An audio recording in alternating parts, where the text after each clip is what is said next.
ഇപ്പം നിങ്ങൾ ഇപ്പോൾ ഭർത്താവിൻ്റെ കള്ളുകുടി മാറാൻ പ്രാർത്ഥിച്ച്, അല്ലെങ്കിൽ അയാളുടെ സംശയ രോഗം മാറാൻ വേണ്ടി പ്രാർത്ഥിച്ചു. അപ്പം 2 ദിവസം അയാളുടെ സംശയം മാറി. അപ്പോൾ ദൈവമേ ഉടമ്പടി ഏറ്റ്, നേരത്തെ പോകേണ്ടതായിരുന്നു എന്നൊക്കെ പറയും. കുറച്ച് കഴിയുമ്പോൾ അയാൾക്ക് പണ്ട് പത്രക്കാരനെ മാത്രമേ സംശയം ഉണ്ടായിരുന്നുള്ളൂ, ഇപ്പോൾ ഇൻസ്റ്റാൾമെൻറ്റുകാരനെ കൂടി സംശയമായി. അതാണ് പ്രശ്നം. ഒരാഴ്ച പുള്ളിക്ക് കുഴപ്പമൊന്നുമില്ലായിരുന്നു, പത്രക്കാരനെ മാത്രമേ പുള്ളിക്ക് പണ്ട് സംശയം ഉണ്ടായിരുന്നു. ഉടമ്പടി എടുത്തപ്പോൾ ഇൻസ്റ്റാൾമെൻറ്റുകാരനെ കൂടി സംശയമായി. പകച്ചുപോയി നമ്മൾ പെട്ടെന്ന്. അപ്പോൾ എന്ത് ചെയ്യും? ഇനിയിപ്പോൾ നീലത്തിരി കത്തിച്ചിട്ട് എന്ത് കാര്യം, പച്ചത്തിരി കത്തിച്ചിട്ട് എന്ത് കാര്യം? കണ്ട സംഭവം തരും. പേയ്മെൻറ്റ് വിരണ കണ്ടില്ലേ? ഇതിൻ്റെ ഉടമ്പടി വഴികളിലുള്ള പേയ്മെൻറ്റ് നോക്കണം.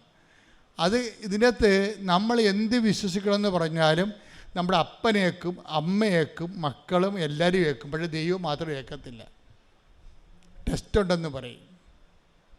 ഇത് ടെസ്റ്റെന്ന് പറഞ്ഞ വിശ്വാസമാണോ? ഇത് മരണം വരെ ടെസ്റ്റുകളുണ്ടാകും. അതാണ് ഈശോ പറഞ്ഞ പ്രലോഭനങ്ങൾ ഉണ്ടാവേണ്ടതാണ്.